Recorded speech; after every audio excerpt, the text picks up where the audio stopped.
在温哥华做了25年律师，我常见到把焦虑当成心动，心跳加速是爱还是警报？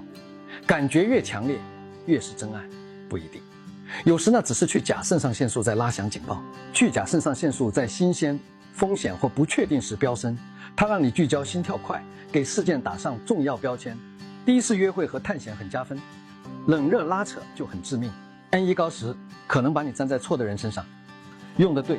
它也能帮你守住对的人。2条行动：一，先关警报，再谈关键事，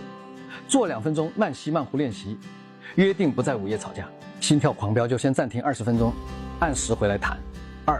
要安全的刺激，不要有毒的戏剧，别玩忽冷忽热的信息，用稳定计划代替，刺激也可以稳定。一起跳舞，学新技能，沟通保持清晰温柔，需要修复或分开的法律方案，联系我 George Lee， 关注我，获取更多法律真相。